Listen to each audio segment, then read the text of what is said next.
blank, yung maraming blanco, totoo yun. Kaya hindi ako pumirma ng BICAM.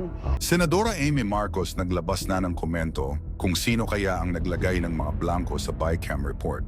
Sinuportahan naman nito ang pag-question sa national budget na isinampa ni Attorney Vic Rodriguez sa Korte Suprema upang matukoy ang mga taong nasa likod ng mga nagdagdag ng mga blanco sa BICAM reports.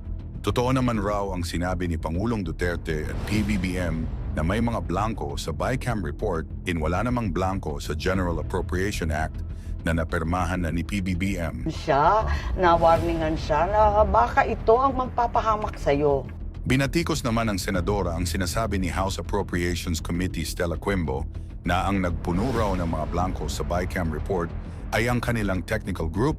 Pinagtawanan na lang ito ng senadora at sinabing di pwede ang kanilang ginawa dahil binubusisi ng maayos ng mga kongresista ang BICAM report bago ito maging General Appropriation Bill na ipapasa kay PBBM upang mapirmahan at maging isang ganap na batas na siyang magiging General Appropriation Bill pagkatapos mapirmahan ng Pangulo ng Bansa.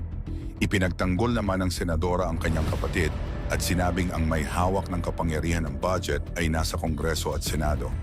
Ang kapangyarihan ng budget at ay nasa Kongreso at Senado. Hawak yan ng hindi ng Pangulo. It's the power of the purse that belongs entirely to the legislature. Kung mga technical at kung sino-sino man ang nagpuna ng mga patlang upang makompleto bago ipasa kay PBBM, ay hindi ito po pwede dahil bawal na bawal ito taliwas sa pinagsasabi ni Kongresista Quimbo. Napansin pa ng senadora na ang isang blanco roon ay various infrastructure projects at blanco na ang kasunod nito. Ang tanong umano, sino nga ba si VIP? Dahil sa patlang lamang na yon ay halos umabot na ito ng mahigit 1.3 trilyong piso.